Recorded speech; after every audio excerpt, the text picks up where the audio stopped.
आज इन दोनों के अलावा देश की जनता ने भी सबको हैरान कर दिया है। राम मंदिर का उद्घाटन होने के एक हफ्ते के अंदर ही हमारे देश के लोग एक ऐसे स्टैंड अप कॉमेडियन का दिल खोलकर स्वागत कर रहे हैं जिसने अपना पूरा करियर भगवान राम और सनातन धर्म का मजाक उड़ाकर बनाया है। विवादित stand up comedian Munawar Faruqui ने मशहूर रियलिटी शो बिग बॉस के इस सीजन को जीत लिया है और यह फैसला दर्शकों की वोटिंग के आधार पर हुआ और इस देश के लाखों लोगों ने एक ऐसे व्यक्ति को अपना वोट दिया जो भगवान राम का मजाक उड़ाता आ रहा है। यह भी अपने आप में किसी मजाक से कम नहीं है और इसीलिए हमने आपसे कहा कि आज देश की जनता ने भी हैरान कर दिया है सबको। और आगे ब्लैक एंड व्हाइट में हम आपको वो तस्वीरें भी दिखाएंगे जिसमें आप हैरान रह जाएंगे कि इतनी बड़ी भीड़ मौजूद थी इस स्टैंड अप कॉमेडियन का स्वागत करने के लिए, एक फोटो खिंचवाने के लिए, एक ऑटोग्राफ के लिए कि आप देखकर हैरान रह जाएंगे। इसके बाद हम बिहार के मुख्यमंत्री नीतीश कुमार का एक ब्लैक एंड व्हाइट विश्लेषण करेंगे। आज पूरे देश की जनता नीतीश कुमार का मजाक उड़ा रही है। कुछ लोग उन्हें पाटलिपुत्र का पलटी पुत्र कह रहे हैं, कुछ लोग जनता दल यूनाइटेड को जेडी यू टर्न कहकर बुला रहे हैं, कुछ लोग कह रहे हैं कि सड़कों पर यू टर्न के साइन बोर्ड की जगह अब नीतीश कुमार की तस्वीर लगा देनी चाहिए। नीतीश कुमार का सीधा सा सिद्धांत है कि सरकार नई लेकिन मुख्यमंत्री वही। किसी पार्टी की सरकार आ जाए, किसी गठबंधन की सरकार आ जाए, किसी भी विचारधारा की सरकार आ जाए, मुख्यमंत्री वही रहेंगे। लोग इस बात पर भी हैरान हो रहे हैं कि बीजेपी जैसी सिद्धांतों वाली पार्टी नीतीश कुमार के धोखे को नजरअंदाज कैसे कर सकती है। इसलिए आज हम आपको इस पूरे राजनीतिक घटनाक्रम का सरल विश्लेषण दिखाएंगे और आपके मन में, आपके दिमाग में भी नीतीश कुमार को लेकर, बीजेपी को लेकर, लालू यादव के परिवार और उनकी पार्टी के भविष्य को लेकर और विपक्ष के इंडिया गठबंधन को लेकर बहुत सारे सवाल होंगे। इन सब के लिए नीतीश कुमार के इस नए कदम का मायने क्या है आज आपको बताएंगे। और आखिर में आपको प्रधानमंत्री नरेंद्र मोदी की कक्षा में यानी क्लास में लेकर चलेंगे जहां उन्होंने देश के छात्रों के साथ परीक्षा पे चर्चा की है और छात्रों को सोशल मीडिया पर रील्स से दूर रहने की सलाह दी है। लेकिन आज सबसे पहले हम आपको यह बताएंगे कि अयोध्या में इस देश के लोगों ने राम मंदिर के दर्शन करने का एक नया रिकॉर्ड बना दिया है और पिछले 6 दिनों में लगभग 19 लाख लोगों ने अयोध्या में राम मंदिर जाकर रामलला के दर्शन किए हैं, जिनमें सबसे ज्यादा 5 लाख लोगों ने 23 जनवरी को, जबकि 3,25,000 लोगों ने 28 जनवरी को रामलला के दर्शन किए हैं। और आज भी जब मैं आपको ये खबर सुना रहा हूं, आज भी 2 लाख से ज्यादा लोग रामलला के दर्शन करने के लिए राम मंदिर पहुंचे हैं। तो ये हमारे देश के लोगों ने एक नया रिकॉर्ड बना दिया है। लेकिन अब हम आपको जो बताने जा रहे हैं वो आप उससे हैरान होंगे, क्योंकि पिछले एक हफ्ते से हम आपको लगातार ये कह रहे हैं, बता रहे हैं कि इस समय पूरे देश में एक ही लहर चल रही है और वो है भगवान श्री राम की लहर, जिसमें पूरा की पूरा देश राममय हो चुका है, पूरा देश राम की भक्ति में डूब चुका है। ये हम एक हफ्ते से आपको बता रहे हैं। लेकिन आज आपको हम कुछ और तस्वीरें दिखाना चाहते हैं और आपको यह बताना चाहते हैं कि हमारे देश के लोग हर बार कैसे हमें भी हैरान कर देते हैं और कई बार हमारे देश में कुछ ऐसी चीजें होती हैं जो चिंता में डालने वाली होती हैं और आज भी कुछ चिंताजनक खबरें आई हैं। इन तस्वीरों को देखकर आपको यही लगेगा कि ये तस्वीरें शायद किसी ऐसे खिलाड़ी की हैं जिसने भारत के लिए ओलंपिक खेलों में या किसी दूसरी अंतर्राष्ट्रीय प्रतियोगिता में मेडल जीता है, या आपको यह लगेगा कि ये हजारों लोग किसी बहुत बड़े सुपरस्टार को देखने के लिए यहां पर इकट्ठे हुए हैं, और या फिर ये हमारा कोई वीर सैनिक है जिसने शायद अपनी बहादुरी से इस देश के लाखों लोगों की जान बचाई होगी। लेकिन हकीकत क्या है वो हम आपको विस्तार से बताएंगे। लेकिन उससे पहले आप ये देखिए, ये अंदाजा लगाइए कि ये हजारों लोग मुंबई की सड़कों पर आखिर किसके लिए इकट्ठा हुए हैं। जैसे मैंने आपसे प्रश्न किया था, ये तस्वीरें देखकर आपको ऐसा लगेगा जैसे हमारे देश का कोई बहुत बड़ा खिलाड़ी ओलंपिक खेलों में शायद गोल्ड मेडल जीतकर वापस घर लौटा है, या ये कोई बहुत बड़ा सुपरस्टार होगा, या कोई बहुत बड़ा ऐसा वीर सैनिक होगा जिसने हजारों लाखों लोगों की जान बचाई है और अब इस देश के लोग उसकी वापसी पर उसका जोरदार स्वागत कर रहे हैं। लेकिन पहले देखिए तस्वीरें और फिर अंदाजा लगाइए कि ये कौन है।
ये तस्वीरें मुंबई के डोंगरी इलाके की हैं और इन तस्वीरों में ये हजारों लोग जिस व्यक्ति पर फूलों की बरसात करके जिस व्यक्ति का जबरदस्त स्वागत कर रहे हैं उसका नाम है मुनव्वर फारूकी। मुनव्वर फारूकी एक विवादित स्टैंड अप कॉमेडियन है जिसने अपने करियर की शुरुआत हिंदू धर्म और भगवान राम का अपमान करने के साथ की थी और फिर यही काम करते करते वो मशहूर हो गया, खबरों में रहने लगा, हेडलाइंस में आ गया, विवादों में आ गया और फिर बिग बॉस में आया और इस देश के लोगों ने उसे जिता भी दिया।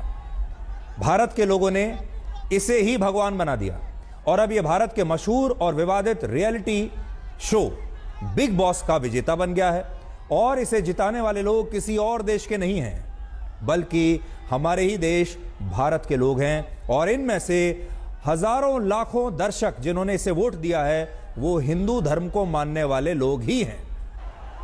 अब सोचिए, कल्पना कीजिए, जिस स्टैंड अप कॉमेडियन को वर्ष 2021 में हिंदू धर्म और भगवान श्री राम का अपमान करने के लिए मध्य प्रदेश की पुलिस ने गिरफ्तार किया था, उस अपमान को भारत के लोग सिर्फ 3 वर्षों में भूल गए और मुनव्वर फारूकी को लाखों लोगों ने अपना वोट देकर उसे रियलिटी शो बिग बॉस का विनर बना दिया।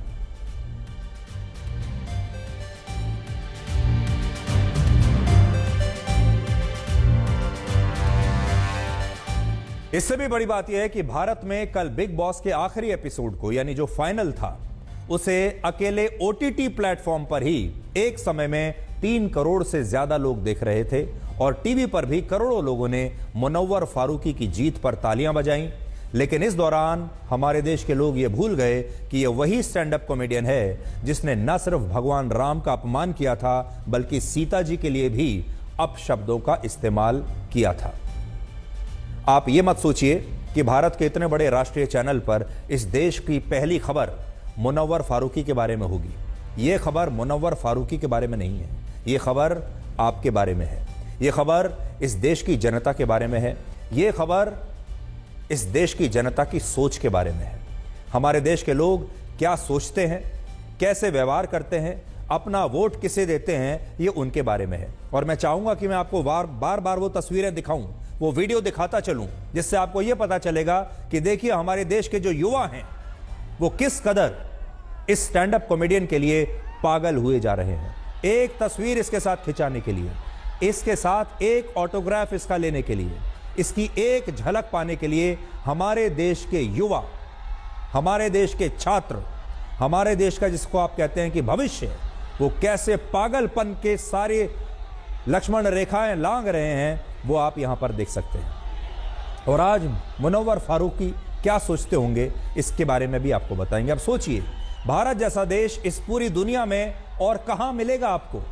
ऐसे लोग और कहां मिलेंगे जहां बहुसंख्यक हिंदुओं और भगवान श्री राम का अपमान करने वालों को भी इतना प्यार मिलता है, इतना दुलार मिलता है कि वो रातों रात ऐसा स्टैंड अप कॉमेडियन रातों रात सुपरस्टार बन जाता है, लोग उसके पीछे पागल हो जाते हैं। लेकिन फिर भी एक खास वर्ग के लोग भारत के लोगों को आज भी असहनशील कहते हैं और हिंदुओं को कट्टर बताने की कोशिश करते हैं। यह भारत है जिसे बहुत सारे लोग कहते हैं कि भारत में अल्पसंख्यक खतरे में आ गए हैं। बार बार दुनिया के हर प्लेटफॉर्म पर यह कहा जाता है कि भारत में अल्पसंख्यक खतरे में आ गए हैं। राम मंदिर अभी बना, उसके बाद भी दुनिया भर के मीडिया ने कहा कि वहां तो अब अल्पसंख्यक खतरे में आ गए हैं क्योंकि वहां पर तो मंदिर की राजनीति चल रही है।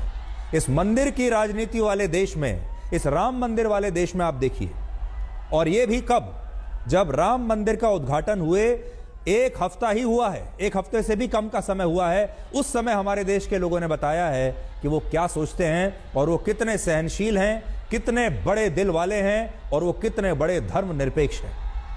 कट्टरवाद क्या होता है वो आप इस बात से समझिए कि फ्रांस में पैगंबर मोहम्मद का चित्र दिखाने पर सैमुअल पैटी नाम के एक स्कूल टीचर की सिर तन से जुदा करके हत्या कर दी गई थी। सलमान रुश्दी जो बहुत मशहूर राइटर हैं, उनकी एक पुस्तक में पैगंबर मोहम्मद साहब पर एक टिप्पणी करने के लिए एक लड़के ने वर्ष 2022 में चाकू से उन पर जानलेवा हमला कर दिया था। बड़ी मुश्किल से उनकी जान बची है, कई महीनों अस्पताल में रहे। और हमारे अपने देश में ही नुपुर शर्मा का समर्थन करने पर कन्हैया लाल नाम के एक टेलर की सिर तन से जुदा करके हत्या कर दी गई थी। और धार्मिक कट्टरवाद से जुड़ी ये वो घटनाएं हैं जिनकी दुनिया को एक स्वर में निंदा करनी चाहिए थी, लेकिन हमारे ही देश के कुछ लोगों ने इस धार्मिक कट्टरवाद का तब समर्थन किया और कहा कि यह तो होना ही था, अगर आप किसी धर्म का अपमान करेंगे तो फिर ये सब घटनाएं तो होंगी ही, आपको इनके लिए तैयार रहना चाहिए। और अब पाखंड देखिए कि वही लोग मुनव्वर फारूकी के बिग बॉस जीतने को धर्मनिरपेक्षता की जीत बता रहे हैं। ये तस्वीरें आप याद रखिएगा, ये तस्वीरें हैं हिंदुस्तान की तस्वीरें। यानी इन लोगों के हिसाब से अपने धर्म को नीचा दिखाकर दूसरे धर्म का सम्मान करना असली धर्मनिरपेक्षता है। और मुनव्वर फारूकी के मामले में धर्मनिरपेक्षता का यह कड़वा सच ब्लैक और व्हाइट की तरह आज आप सबके सामने है। असल में हमारे देश में आजादी के बाद से ही हमारे देश के नेताओं ने पूरे देश की जनता को एक ऐसी घुट्टी पिलाई, ये बताने की कोशिश की, उनके दिमाग में ये बात डाल दी कि अपने धर्म का अपमान सहते रहो, अपने धर्म की इज्जत मत करो, लेकिन दूसरे के धर्म की इज्जत करो। और अपने धर्म का अपमान करना ही हमारे देश में धर्मनिरपेक्षता समझा जाने लगा। बल्कि जो दूसरे धर्म हैं वो ये कहते हैं कि अपने धर्म का अपमान कभी नहीं करना चाहिए, ना ही सहना चाहिए। दूसरे धर्म ये सह कहते हैं। अब यहां सोचने वाली बात यह है कि जिस व्यक्ति ने, जिस स्टैंड अप कॉमेडियन ने भगवान श्री राम के बारे में न जाने कैसी कैसी अपमानजनक बातें कही, सीता जी का मजाक उड़ाया, वो व्यक्ति इसी देश के लोगों के लिए अब एक सुपरस्टार बना हुआ है। और मुंबई के डोंगरी इलाके से आई ये तस्वीरें इसका बहुत बड़ा सबूत है। अब हम नहीं जानते कि आपको इन तस्वीरों पर खुश होना चाहिए कि भारत कितना बड़ा धर्मनिरपेक्ष देश है, भारत की जनता कितने खुले विचारों वाली है और कितनी धर्मनिरपेक्ष है, या फिर आपको इन तस्वीरों को देखकर चिंता होनी चाहिए। मुंबई का डोंगरी वही इलाका है जहां एक जमाने में आतंकवादी याकूब मेमन और आतंकवादी दाऊद इब्राहिम रहा करते थे। ये वही इलाका है और अब इस इलाके से ही ये तस्वीरें आज आई हैं। हालांकि कुछ लोग आज इन तस्वीरों को देखकर ये सवाल भी पूछ रहे हैं कि अगर मुनव्वर फारूकी ने भगवान राम का अपमान ना किया होता तो क्या तब भी बिग बॉस जीतने पर उसे इतनी भीड़ का समर्थन मिलता? आज मुनव्वर फारूकी भी यही सोच रहे होंगे अपने बारे में कि देखिए भगवान राम का और सनातन धर्म का अपमान करने का कितना बड़ा फायदा उन्हें मिला है। वो वर्षों वर्षों तक ऐसे ही स्टैंड अप कॉमेडियन बने रहते, स्टैंड अप कॉमेडी करते रहते और शायद उनका नाम किसी को पता भी ना होता, लेकिन क्योंकि उन्होंने सनातन धर्म का अपमान किया, क्योंकि उन्होंने भगवान श्री राम का, सीता जी का अपमान किया, उनका मजाक उड़ाया, क्योंकि उन पर पुलिस ने FIR कर दी, उन्हें अरेस्ट कर लिया, इसलिए वो रातों रात स्टार बन गए, रातों रात विवादों में आ गए, रातों रात हेडलाइंस में आ गए। और बिग बॉस में ऐसे ही लोगों की जगह होती है। और आज इस देश के लाखों लोगों ने अपना वोट इस स्टैंड अप कॉमेडियन को दे दिया। तो हमें तो लगता है इस समय जब ये गाड़ी पर चढ़कर इतने हजारों लोगों का स्वागत देख रहा होगा ये स्टैंड अप कॉमेडियन, तो शायद ये सोच रहा होगा कि मैंने जो किया ठीक ही किया, उसका नतीजा, उसका इनाम आज मुझे मिल रहा है। आज आप सबको यह भी सोचना चाहिए कि अगर हमारे देश में भगवान राम का अपमान करने पर नेताओं को वोट मिलते हैं और बाकी के लोगों को इतनी लोकप्रियता मिलती है, तो फिर हिंदू धर्म और भगवान राम का अपमान करने को इस देश में फैशन क्यों ना माना जाए? यह तो एक फैशन है, इससे फायदा ही फायदा है। अब आप खुद सोचिए, अगर भगवान राम का अपमान करने पर लोग इतने बड़े सेलिब्रिटी बन जाते हैं, इतने बड़े बड़े नेता बन जाते हैं, तो फिर कोई हिंदू धर्म का मजाक इस देश में क्यों नहीं उड़ाएगा?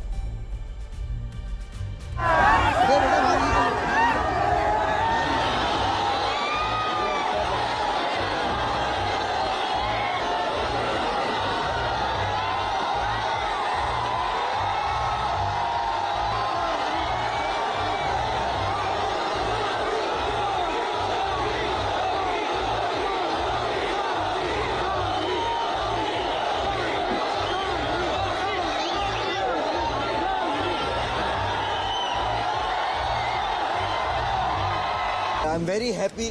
लोगों को टनल तक छोड़ के आने में मेरी जितना योगदान मुझे नहीं लगता जितना था, जितना टनल से सबसे आखिर में बाहर निकालने के लिए मेरे फैंस का था। तो मैं बहुत ज़्यादा खुश हूँ और ये जो प्यार मुझे मिल रहा है और जो मैं बाहर आके फील कर पा रहा हूँ, आई एम वेरी थैंकफुल। इस तरह के फैंस नसीब वालों को मिलते हैं और मुनव्वर नसीब वाला है। मैं फिर से आपको स्पष्ट कर दूं, आज की ये जो बड़ी खबर हमने सबसे पहले दिखाई है आपको, ये रियलिटी शो बिग बॉस पर नहीं है। ये रियलिटी शो बिग बॉस को जीतने वाले पर नहीं है। ये भारत की जनता पर है। ये भारत की जनता के चरित्र पर खबर है। भारत में कैसे बदलाव आ रहे हैं ये उस पर है।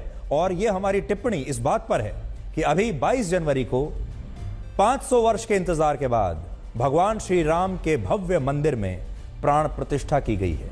और हमारे देश में हम तो यही मानते थे कि भगवान श्री राम की लहर चल रही है। पूरे देश में, पूरे देश के जो करोड़ों लोग हैं राम भक्ति में डूबे हुए हैं। लेकिन जब वो राम भक्ति में डूबे हुए थे तो इस भक्ति में डूबते डूबते वो रियलिटी शोज भी देख रहे थे, वो टीवी भी देख रहे थे और रियलिटी शो में फारूकी साहब के लिए लगातार वोटिंग भी कर रहे थे। और ये देश कितना महान है, यहाँ पर राम भक्त भी सरवाइव कर रहे हैं, वो भी खुश हैं। और भगवान राम का अपमान करने वाले को वोट देने वाले लोग भी इस देश के उतने ही नागरिक हैं, उनके पास भी एक ही वोट देने का अधिकार है और वो भी खुश हैं। इसलिए आज आपको फक्र होना चाहिए कि आप भारत जैसे देश में रहते हैं। ये तो हमने आपको एक रंग दिखाया, क्योंकि हमारे तो शो का नाम ही ब्लैक एंड व्हाइट है। हर तस्वीर के दो रंग हम आपको दिखाते हैं, ब्लैक और व्हाइट। अब दूसरा रंग देखिए। अब आप ये देखिए कि जब भगवान श्री राम का अपमान करने वाला एक Muslim stand up comedian Bigg Boss जीत जाता है और उसे हमारे देश के लाखों लोग वोट देते हैं अपना, तो इसे धर्मनिरपेक्षता की जीत बताया जाता है, तालियां बजाई जाती हैं। लेकिन दूसरी तरफ जब एक मुस्लिम धार्मिक नेता धर्मनिरपेक्षता के लिए, इस देश में सौहार्द फैलाने के लिए, हिंदू और मुसलमानों के बीच दोस्ती और प्यार कायम करने के लिए रामलला की प्राण प्रतिष्ठा के कार्यक्रम में हिस्सा लेता है और भाईचारे का असली पैगाम राम मंदिर में जाकर देता है, तो उस मुस्लिम धार्मिक नेता के खिलाफ फतवा जारी हो जाता है और उससे कहा जाता है कि आप माफी मांगिए, क्योंकि आप एक इमाम होने के नाते कैसे राम मंदिर के उद्घाटन समारोह में गए। ऑल इंडिया इमाम ऑर्गेनाइजेशन के प्रमुख इमाम उमर अहमद इलियासी के खिलाफ इसलिए फतवा जारी हुआ है क्योंकि वो भगवान श्री राम की प्राण प्रतिष्ठा के कार्यक्रम में शामिल हुए और प्रधानमंत्री मोदी ने इसके लिए उन्हें धन्यवाद भी दिया था। और यह धर्मनिरपेक्ष भारत की असली और बेहद खूबसूरत तस्वीर थी। यह तस्वीर हम आपको भी दिखा रहे हैं। देखिए, उस दिन वहां बड़ी संख्या में साधु संत मौजूद थे, राम भक्त मौजूद थे, लेकिन उन्हीं के बीच में इमाम साहब भी गए थे। और इससे बढ़िया खूबसूरत तस्वीर और क्या हो सकती है। उन्होंने राम मंदिर के अंदर जाकर भगवान श्री राम के दर्शन भी किए, लेकिन राम मंदिर जाने के लिए इस संगठन के इमाम के खिलाफ फतवा जारी हो गया और इस फतवे में अब मुस्लिम समुदाय से उनका बहिष्कार करने की अपील की गई है कि इनका बहिष्कार कर दिया जाए। इमाम उमर अहमद इलियासी का बहिष्कार होना चाहिए, उन्हें माफी मांगनी चाहिए और जो उन्होंने ये काम किया है राम मंदिर में जाने का, ये इस्लाम के खिलाफ है। वैसे तो मुझे 22 जनवरी की शाम से ही तमाम मेरे नंबर्स पर अलग अलग जगहों से मुझे धमकियां आने लगी, मेरे खिलाफ नफरत अंगेज़ माहौल बनाने लगे, मेरे खिलाफ उन्होंने जो अब शब्द जो कहने के होते हैं वो कहे। तो लास्ट में कल रात को ही एक फतवा जारी हुआ है। एक बिंदु उनका ये है कि आप प्राण प्रतिष्ठा में क्यों गए, आप चीफ इमाम हैं, आपको जाने का अधिकार ही नहीं है, आप इसलिए आप पर कुफ्र का फतवा जारी होता है।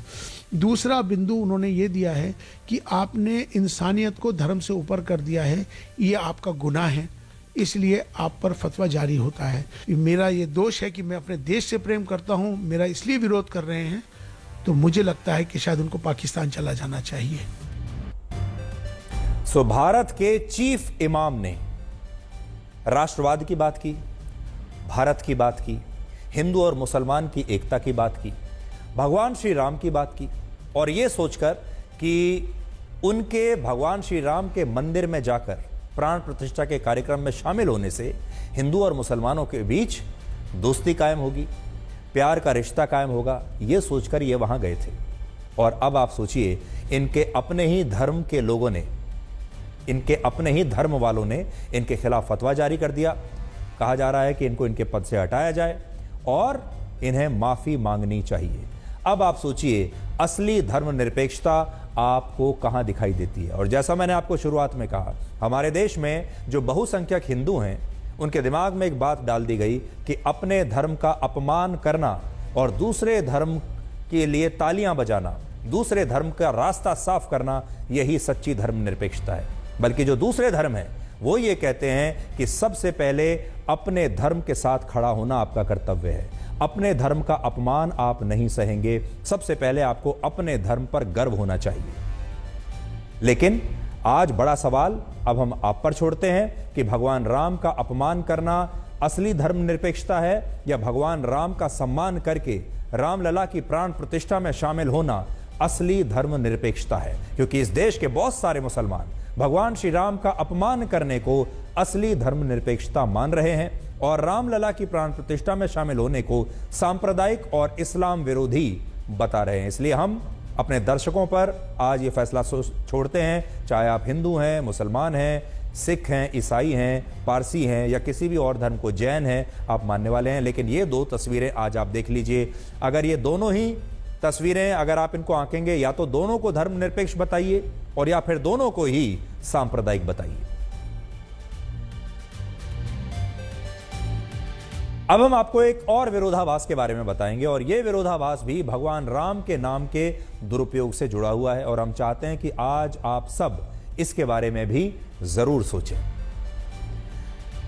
हम आज आपके लिए एक विचार लेकर आए हैं। क्या नीतीश कुमार और उनकी तरह दल बदल करने वाले नेताओं को पलटू राम या आया राम गया राम की संज्ञा देना भगवान श्री राम का अपमान नहीं माना जाएगा?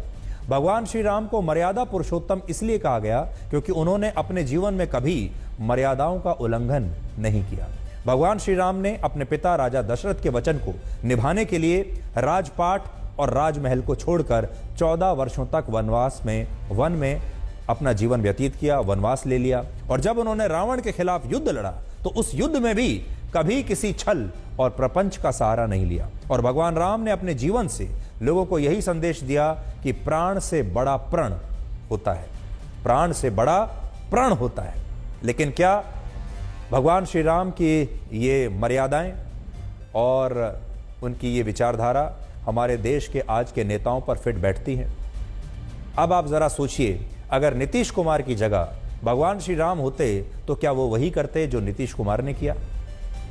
इसलिए सोचिए, जो नेता अपने वचनों पर कभी नहीं टिकते और मौका देखकर हर बार दल बदल लेते हैं, चाहे विचारधारा कुछ भी हो, ऐसे नेताओं के लिए उनके नाम के साथ राम का नाम उपयोग करना क्या भगवान श्री राम का अपमान नहीं माना जाएगा? एक नया आइडिया आपके दिमाग में मैं डाल रहा हूं।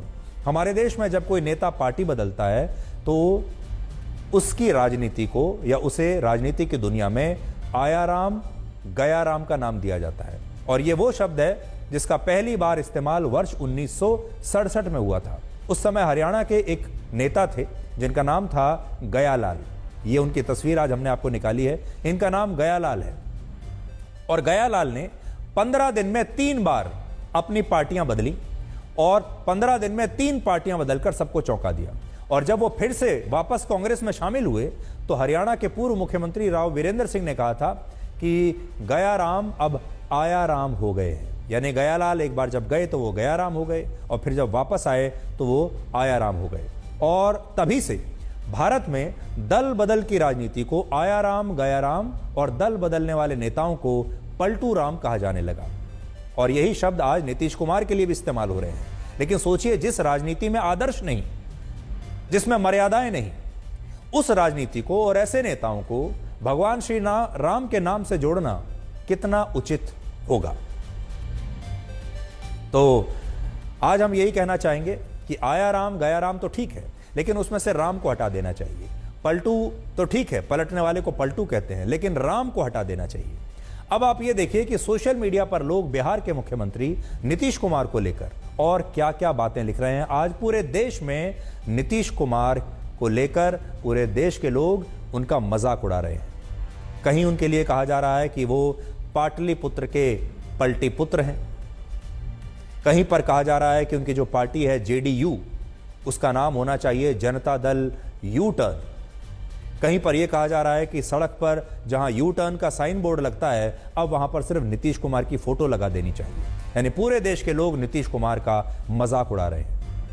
सबसे पहली बात तो लोग ये पूछ रहे हैं कि जब वर्ष 2000 से 2024 के बीच बिहार में विधानसभा के कुल 5 बार चुनाव हुए, तो नीतीश कुमार इस दौरान 9 बार राज्य के मुख्यमंत्री कैसे बने। तो देखिए, 2000 से 2024 तक बिहार में 5 बार विधानसभा के चुनाव हुए हैं, लेकिन नीतीश बाबू ने 9 बार मुख्यमंत्री की शपथ ली है। दूसरी बात लोग ये पूछ रहे हैं कि नीतीश कुमार की पार्टी जेडीयू के नाम में यू का मतलब अब यू टर्न से होना चाहिए, जिसमें नीतीश कुमार ने अब पीएचडी कर ली है। और लोग ये भी कह रहे हैं कि अब देश में सड़कों पर यू टर्न के सभी साइन बोर्ड्स पर नीतीश कुमार की तस्वीर होनी चाहिए। लोग अपने आप समझ जाएंगे कि आगे से यू टर्न लेना है।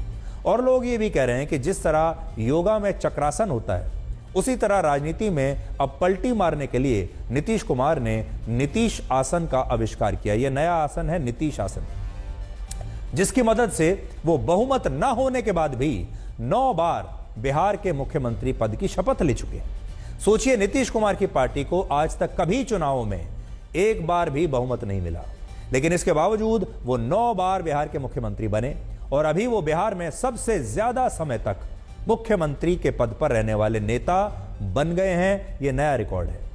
नीतीश कुमार लगभग 17 वर्षों से बिहार के मुख्यमंत्री हैं और इस मामले में कोई भी पूर्व मुख्यमंत्री उनके आसपास भी नहीं है। नीतीश कुमार के बाद कांग्रेस के नेता श्री कृष्ण सिंह 3199 दिनों तक मुख्यमंत्री रहे। राबड़ी देवी 2746 दिन, उनके पति लालू यादव 2693 दिन, कर्पूरी ठाकुर सिर्फ 828 दिनों तक बिहार के मुख्यमंत्री रहे। सबका ब्रेकअप मैं और बड़ी स्क्रीन पर आपको दिखाता हूं। आप देखिए, आप अच्छी तरह से देख पाएंगे। मैं बड़ी स्क्रीन करता हूं, मैं बीच में से हट जाता हूं और फिर आप देखिएगा कि बिहार में सबसे ज्यादा समय तक मुख्यमंत्री रहने वाले कौन से हैं। देखिए, नीतीश कुमार 6360 दिन, श्री कृष्णा सिंह 3199 दिन, फिर राबड़ी देवी, लालू यादव, जगन्नाथ मिश्रा, केबी सहाय, बिंदेश्वर दुबे, और सबसे आप हैरान हो जाएंगे इस बात पर कि कर्पूरी ठाकुर सिर्फ 828 दिन मुख्यमंत्री रह पाए हैं।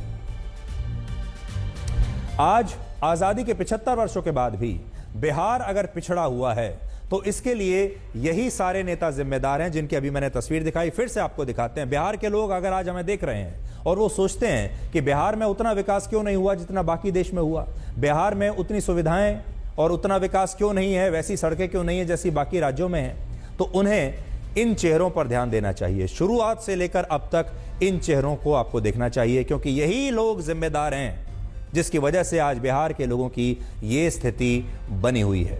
और जिसने जितने दिन शासन किया उसकी जिम्मेदारी उतनी है, जिसने जितना ज्यादा शासन किया उसकी जिम्मेदारी उतनी बड़ी है। उस हिसाब से अगर आप देखें तो नीतीश कुमार की जिम्मेदारी सबसे ज्यादा है और फिर लालू यादव के परिवार की जिम्मेदारी आती है। लालू यादव और राबड़ी देवी ने मिलकर जितने दिन, लगभग 5000 से ज्यादा दिन, 5500 दिनों के आसपास उन्होंने शासन किया है, फिर इनकी जिम्मेदारी आती है। तो आज बिहार की जनता को यह तय करना है। नीतीश कुमार किसी कंपनी के उस कर्मचारी की तरह हैं जो अपनी नौकरी यानी अपनी कुर्सी से तो प्यार करता है, लेकिन अपनी कंपनी से शायद प्यार नहीं करता। और इसीलिए आज बहुत सारे लोग ये कह रहे हैं कि नौकरी पेशा लोगों को नीतीश कुमार से ये सबक लेना चाहिए कि जब तक दूसरी कंपनी का ऑफर लेटर हाथ में ना हो तब तक पहली कंपनी से रिजाइन मत करो। और नीतीश कुमार एक ऐसे नेता हैं जिनकी जेब में हमेशा अगली नौकरी का ऑफर लेटर हमेशा रहता है, और अगर एक बार दूसरी कंपनी का ऑफर लेटर स्वीकार कर लो तो पहली कंपनी कितना भी इंक्रीमेंट, प्रमोशन या लालच दे, फिर रुको मत, क्योंकि एक बार इस्तीफा देने के बाद आप कंपनी के मैनेजमेंट की नजरों में आ चुके होते हैं और भले ही आप रुक भी जाएं,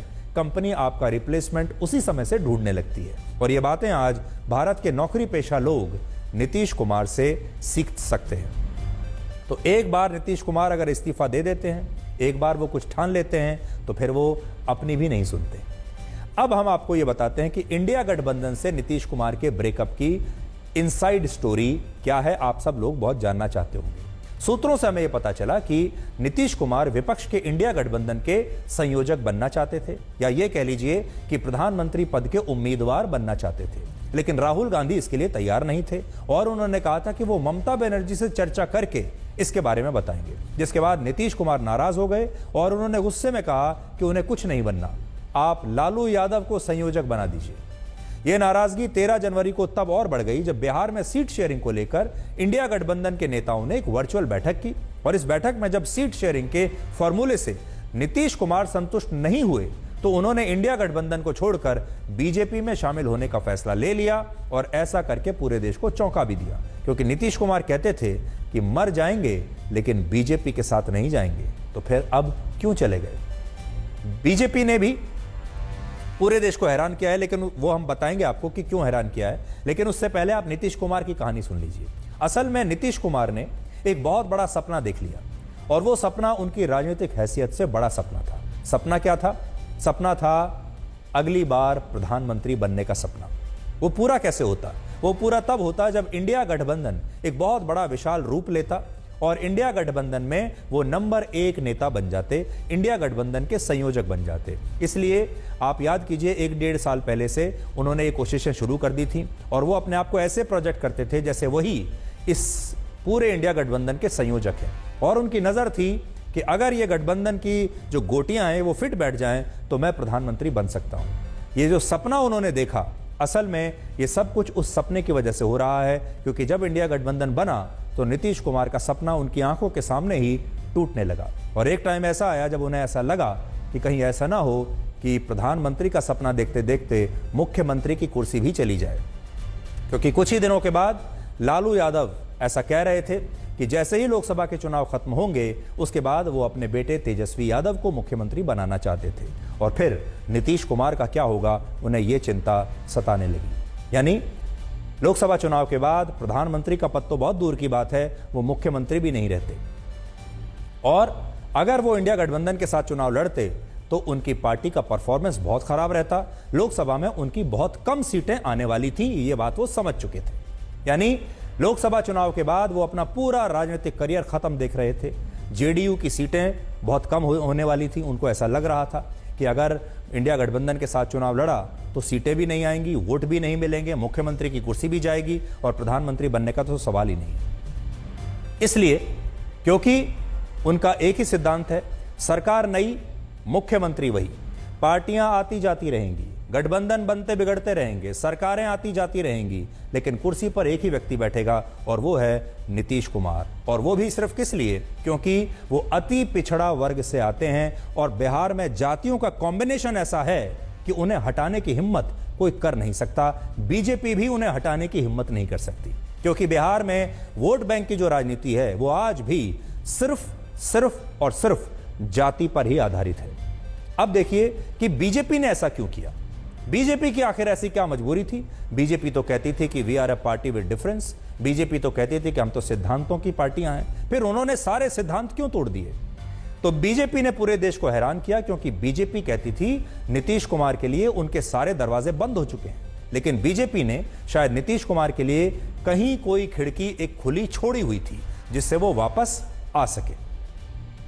अब आप देखिए कि इस गठबंधन के पीछे नीतीश कुमार की सोच क्या है। 72 वर्ष के नीतीश कुमार विपक्ष के प्रधानमंत्री उम्मीदवार बनना चाहते थे, इसलिए विपक्ष के इंडिया गठबंधन की सबसे पहली बैठक पटना में नीतीश कुमार के आग्रह पर ही हुई थी। उन्होंने ही बुलाई थी, और पटना में बुलाई जहां के वो मुख्यमंत्री थे, यानी एक तरीके से उन्होंने इसे होस्ट किया।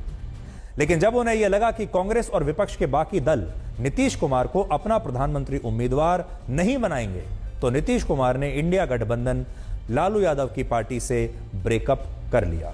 इस ब्रेकअप की दूसरी बड़ी वजह है लोकसभा के चुनाव। आंकड़े कहते हैं कि जब जब नीतीश कुमार की पार्टी बीजेपी के साथ लोकसभा के चुनाव लड़ी तो उनकी पार्टी को ज्यादा फायदा हुआ है। उदाहरण के लिए 2019 के लोकसभा चुनाव में जेडीयू ने बीजेपी के साथ मिलकर चुनाव लड़ा, और इसी वजह से नीतीश कुमार की पार्टी जेडीयू 17 में से 16 लोकसभा सीटों पर जीत गई। लेकिन 2014 में जब जेडीयू ने बीजेपी से गठबंधन तोड़कर अकेले 38 सीटों पर चुनाव लड़ा था, तो नीतीश कुमार की पार्टी को सिर्फ 2 सीटें मिली थी। आंकड़े आपके सामने हैं 2014 के और 2019 के। अब आप देख लीजिए। हालांकि वर्ष 2009 में जब जेडीयू ने बीजेपी के साथ चुनाव लड़ा तो 20 सीटों पर और बीजेपी को 12 सीटों पर जीत मिली थी। लेकिन वर्ष 2020 में जब जेडीयू ने विधानसभा का चुनाव लालू यादव की पार्टी के साथ मिलकर लड़ा तो उनकी पार्टी राज्य में तीसरे नंबर की पार्टी बन गई। देखिए, उनकी पार्टी है तीसरे नंबर की। जीवन में उन्हें कभी बहुमत नहीं मिला, लेकिन फिर भी मुख्यमंत्री वही बनते हैं। नीतीश कुमार ने इसलिए भी बीजेपी से गठबंधन किया क्योंकि आरजेडी के साथ गठबंधन में जेडीयू की भूमिका सीनियर पार्टी की नहीं थी। इस गठबंधन में लालू यादव की पार्टी बड़ी पार्टी थी क्योंकि वही सिंगल लार्जेस्ट पार्टी है और जेडीयू छोटी पार्टी थी, जूनियर पार्टी। क्योंकि इस सरकार में सब कुछ तेजस्वी यादव के इर्द गिर्द सीमित हो चुका था और नीतीश कुमार की भूमिका काफी कमजोर हो गई थी, इसलिए वो इस गठबंधन से अब बाहर निकल आए। नीतीश कुमार और बीजेपी के इस गठबंधन से अब आप 5 बड़ी चीजें देख सकते हैं क्या होगा। पहला, इस गठबंधन से जातिगत जनगणना का मुद्दा कमजोर हो जाएगा। जब नीतीश कुमार विपक्षी दलों के साथ थे तब विपक्ष देश में सवर्ण बनाम पिछड़ों की राजनीति करना चाहता था, लेकिन अब जब नीतीश कुमार बीजेपी के साथ आ गए हैं तो विपक्ष ऐसा नहीं कर पाएगा क्योंकि नीतीश कुमार अति पिछड़े वर्ग से आते हैं और वो अब बीजेपी के साथ है। तो एक नया फॉर्मूला बनेगा और वो फॉर्मूला बहुत ही डेडली फॉर्मूला है। इस नए गठबंधन से बिहार में जो नया फॉर्मूला बनेगा वो है हिंदुत्व जमा सोशल इंजीनियरिंग का फॉर्मूला। तो इस फॉर्मूले को आप याद रखिएगा। फॉर्मूला क्या है? हिंदुत्व जमा सोशल इंजीनियरिंग। पहले क्या होता था? बीजेपी हिंदुत्व की बात करती थी और विपक्ष के नेता सोशल इंजीनियरिंग की बात करते थे। पहले यह हुआ करता था। बीजेपी की कोशिश थी कि सारे हिंदू जातियों को छोड़कर एक जगह कंसोलिडेट हो जाएं, जैसा उत्तर प्रदेश में उन्होंने किया। विपक्ष की क्या भूमिका थी? विपक्ष चाहता था कि सारे हिंदू वोट छोटे छोटे छोटे टुकड़ों में बंट जाएं, विभाजित हो जाएं जातियों के नाम पर, जैसा कि बिहार में होता है। लेकिन अब ये जो नया कॉम्बिनेशन बनेगा बिहार में, ये है हिंदुत्व जमा जातिवाद। दूसरा, बीजेपी ने नीतीश कुमार से गठबंधन करके विपक्ष के इंडिया गठबंधन का सबसे बड़ा विकेट ले लिया है, यानी बीजेपी ने इंडिया गठबंधन को अब बहुत कमजोर कर दिया। और राजनीति में कई बार कुछ काम इसलिए किए जाते हैं ताकि इससे विपक्ष कमजोर हो जाए। तीसरा, जो लोग ये सोच रहे हैं कि बीजेपी ने नीतीश कुमार के साथ गठबंधन क्यों किया, तो उन लोगों को हम बताना चाहेंगे बीजेपी इस सिद्धांत पर काम करती है कि लोगों की सेवा करने के लिए भी सत्ता में रहना आवश्यक है। और आपको याद होगा, जम्मू कश्मीर में महबूबा मुफ्ती की पार्टी के साथ गठबंधन करके भी बीजेपी ने यही किया था। तो अब बीजेपी का जो नया फॉर्मूला है वो आपकी स्क्रीन पर है, हिंदुत्व जमा सोशल इंजीनियरिंग। और इसके आधार पर बीजेपी अब बिहार में ज्यादा से ज्यादा सीटें लेना चाहती है। बिहार की 40 सीटों पर बीजेपी की नजर है क्योंकि वो 400 सीटों को जीतना चाहती है इस बार। और महबूबा मुफ्ती के साथ बीजेपी का वैचारिक विरोध था, लेकिन लोगों की सेवा करने के लिए, जम्मू कश्मीर में अपने पैर जमाने के लिए बीजेपी ने महबूबा मुफ्ती की पार्टी के साथ गठबंधन कर लिया। और बिहार में भी बीजेपी ने यही फॉर्मूला अपनाया है कि अपने विपक्ष को कमजोर करो, चाहे कैसे भी करना पड़े, और उस राज्य में अपने पैर मजबूत कर लो। इस मामले में बड़ी बात यह है कि नीतीश कुमार से गठबंधन करने पर बीजेपी की कम और नीतीश कुमार की ज्यादा आलोचना हो रही है। और इस गठबंधन से नीतीश कुमार सबसे ज्यादा एक्सपोज हुए हैं। अगर इस पूरे घटनाक्रम में कोई सबसे ज्यादा एक्सपोज हुआ है तो वो है नीतीश कुमार। और बीजेपी ने एक तीर से 2 निशाने लगा लिए। एक, बीजेपी वापस सत्ता में आ गई। दूसरा, नीतीश कुमार की बहुत बदनामी हुई। तीसरा, लालू यादव अपने आप कमजोर हो जाएंगे और इंडिया गठबंधन भी अपने आप कमजोर हो जाएगा। और इस सब का फायदा बीजेपी को लोकसभा के चुनाव में मिलेगा। इसलिए आप ये समझ लीजिए कि बीजेपी के पास बैठे बैठे एक बीजेपी को फुल टॉस बॉल मिली और बीजेपी ने छक्का मार दिया। या ये समझ लीजिए कि बीजेपी की झोली में एक कैच आकर गिर गया और वो कैच ऐसा था कि बीजेपी उससे पूरा मैच जीत सकती है। और फिर बीजेपी जैसी पार्टी इस कैच को या इस फुल टॉस बॉल को आखिर क्यों छोड़ती, किसके लिए छोड़ती? इस गठबंधन से अब समझिए कि आरजेडी को सबसे ज्यादा नुकसान होगा। आरजेडी को इस समय बीजेपी और ईडी में चल रहे भ्रष्टाचार के मामलों से, सीबीआई और ईडी, इन दोनों से बचने के लिए असल में आरजेडी को एक सरकारी तंत्र के प्रोटेक्शन की आवश्यकता थी। लालू यादव का जो परिवार है वो सीबीआई और ईडी के केसों में फंसा हुआ है। उससे बचने के लिए उनके पास एक संवैधानिक प्रोटेक्शन उन्हें चाहिए थी। एक संवैधानिक प्रोटेक्शन उन्हें कैसे मिलती? जब वो सरकार में रहते। सरकार में रहने से बहुत मदद मिलती है। आप राज्य सरकार को अपने इशारों पर नचा सकते हैं, आप संविधान को अपने हिसाब से तोड़ मरोड़ कर कहीं अदालतों में पेश कर सकते हैं। इसलिए लालू यादव के लिए बिहार की सरकार में रहना बहुत आवश्यक था, लेकिन अब ये प्रोटेक्शन, ये गठबंधन टूटने से लालू यादव और उनके परिवार की परेशानियां बढ़ेंगी। और आज लालू यादव ईडी के सामने पेश भी हुए और तेजस्वी यादव कल नौकरी के बदले जमीन घोटाले में ईडी के सामने पेश होंगे। यानी आज लालू की पेशी थी, कल तेजस्वी की पेशी होगी। हालांकि अगर नीतीश कुमार के साथ आरजेडी का गठबंधन बरकरार रहता है तो सरकार में रहने की वजह से लालू यादव के परिवार को यह संवैधानिक सुरक्षा मिलती रहती, लेकिन ये जो सुरक्षा का घेरा है, सुरक्षा कवच, वो अब उनसे छिन चुका है। गठबंधन टूटने से तेजस्वी यादव के मुख्यमंत्री बनने का सपना अब अनिश्चित काल के लिए अधूरा रहेगा। इसके अलावा आरजेडी अब सहानुभूति लहर पैदा करने की कोशिश करेगी। हालांकि यहां बड़ा सवाल यह है कि क्या मुस्लिम और यादव वोटर्स आरजेडी के साथ अभी भी बरकरार होंगे। और एक और बात, इंडिया गठबंधन में अब लालू यादव की पार्टी का महत्व भी कम हो जाएगा और रणनीति के मामले में बीजेपी ने लालू यादव के अपने ही घर में घुसकर लालू यादव को हरा दिया है। इसलिए लालू यादव बहुत बड़े रणनीतिकार माने जाते थे, बिहार में चाणक्य माने जाते थे, लेकिन बीजेपी ने असल में उनके घर में घुसकर ही सेंध लगा दी है और उन्हें पता ही नहीं चला कि बीजेपी कब नीतीश कुमार को वहां से उठाकर ले गई। इसलिए अगर आप कहेंगे तो इसमें आप नुकसान किसका है? लॉन्ग टर्म नुकसान तो नीतीश कुमार का भी है, क्योंकि उन्होंने अपनी विश्वसनीयता खो दी है। बीजेपी के साथ रहकर हो सकता है 2-2.5 साल वो मुख्यमंत्री की कुर्सी पर बैठे रहें, इससे ज्यादा कुछ नहीं होगा, बस इतना ही होगा। इसलिए नीतीश कुमार की विश्वसनीयता चली गई, लालू यादव की सारी ताकत चली गई।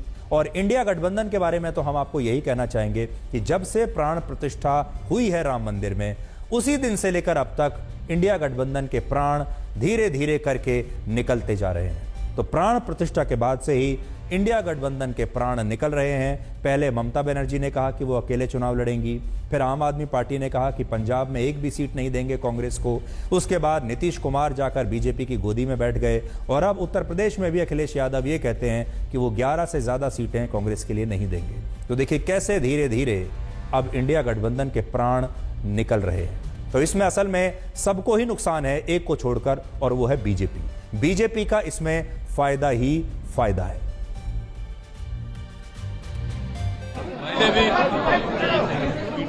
पहले भी थे, अब बीच में कहीं गए और फिर इधर हमारी पार्टी के लोगों को ये लग रहा था तो ये तय हो गया और अब सब दिन के लिए हम लोग एक साथ रहेंगे जो शुरू से थे।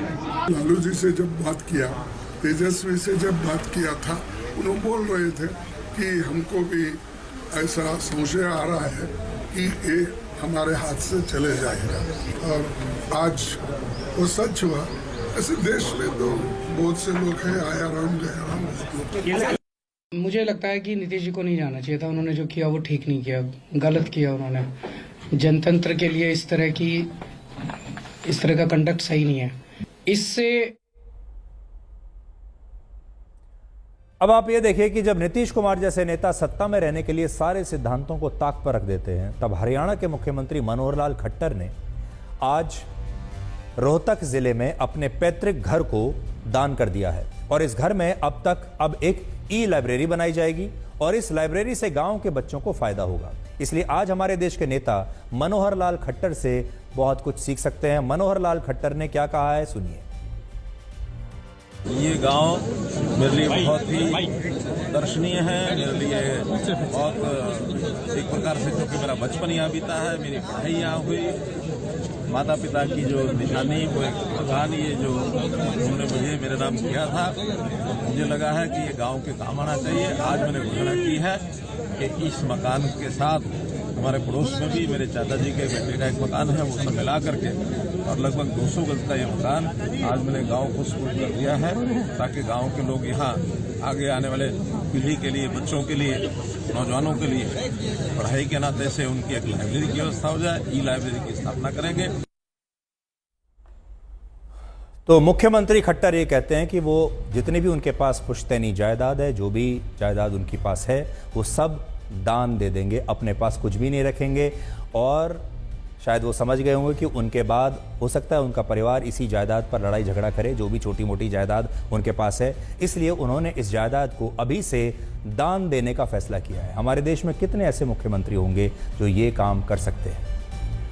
अब हम आपको प्रधानमंत्री मोदी की क्लास में लेकर चलेंगे, जिसमें उन्होंने देश के छात्रों के साथ परीक्षा पर चर्चा की है। और सबसे खास बात उन्होंने ये कही, छात्रों को सोशल मीडिया पर रील से दूर रहने की सलाह दी है। और इस संवाद से प्रतिदिन 7 घंटे मोबाइल फोन चलाने वाले हमारे देश के युवा और उनके माता पिता बहुत कुछ सीख सकते हैं। अब आप ये संवाद सुनिए। नरेंद्र मोदी जी का परीक्षा पे चर्चा 2024 में हार्दिक स्वागत।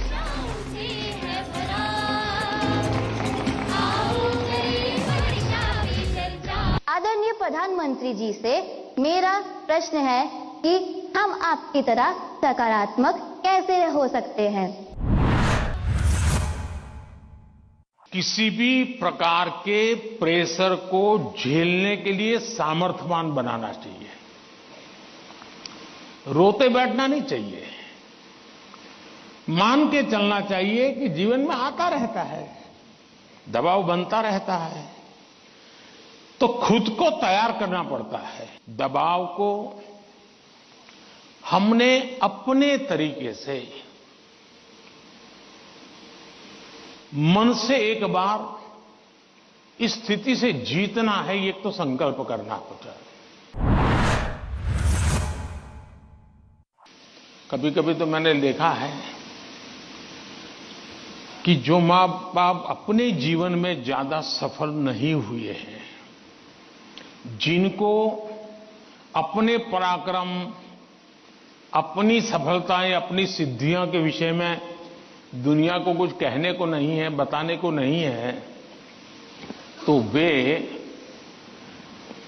अपने बच्चों का रिपोर्ट कार्ड ही अपना विजिटिंग कार्ड बना देते हैं। किसी को मिलेंगे, अपने बच्चे की कथा सुनाएंगे। अब ये जो नेचर है, वो भी एक प्रकार से बच्चे के मन में एक ऐसा भाव भर देता है कि मैं तो सब कुछ हूं, अब मुझे कुछ करने की जरूरत नहीं है। वो भी बहुत नुकसान करता है। जब अपनी मम्मी हमको कहती हैं कि सो जाओ सो जाओ, तो उसका इंटरफियरेंस मत मानिए। ज्यादातर स्टूडेंट का ईगो इतना हर्ट हो जाता है कि तुम कौन होती हो, सो जाओ और मुझे कल एग्जाम देनी है, मैं सोऊंगा नहीं सोऊंगा, तुम्हें क्या लेना। ऐसा करते हैं ना घर में। जो नहीं करते हैं न बोले, जो करते हैं वो बोले। जरा करते हैं, कोई नहीं बोल रहा है। लेकिन ये पक्का है कि नींद के विषय में भी अगर एक बार रील पर चढ़ गए, एक के बाद एक रील देखते ही गए, छुपाना चाहते हो ना। कितना समय बीत गया पता नहीं, कितनी नींद खराब हो गई पता नहीं। क्या निकाला, पहला रील देखा था, याद करो जरा, याद भी नहीं है। ऐसे ही देख रहे हैं। ऐसे हम नींद को बहुत कम आंकते हैं। आज आधुनिक हेल्थ साइंस जो है वो नींद को बहुत तवज्जो देता है। तो प्रधानमंत्री मोदी ने आज छात्रों के लिए, युवाओं के लिए वही बात कही जो हम लगातार ब्लैक एंड व्हाइट में भी आपसे कहते आ रहे हैं, क्योंकि भारत के जो युवा हैं वो शायद पूरी दुनिया में अपने सबसे ज़्यादा समय रील्स बनाने में और रील्स देखने में खर्च करते हैं, और ये अच्छी आदत नहीं है। और प्रधानमंत्री मोदी ने भी आज आपको वही कहा है कि रील्स से बचकर रहिए और अपनी नींद पर ध्यान दीजिए। अगर आपके पास समय आपको मिलता ही है तो रील्स देखने में और बनाने में उसे बर्बाद मत कीजिए, बल्कि अपनी अच्छी नींद लीजिए, ताकि जब आप उठें तो आप फ्रेश रहें और शक्ति से भरपूर रहें, और फिर अपने काम में और अपनी पढ़ाई में उस शक्ति को लगाइए। तो आज के लिए ब्लैक एंड व्हाइट में इतना ही। अब आपसे हमारी अगली मुलाकात होगी कल रात 9 बजे। तब तक आप खुश रहिए, सुरक्षित रहिए, स्वस्थ रहिए। और भरोसा एक स्टिकर की तरह होता है, एक बार उखड़ने के बाद दोबारा पहले जैसा नहीं चिपकता। नमस्कार।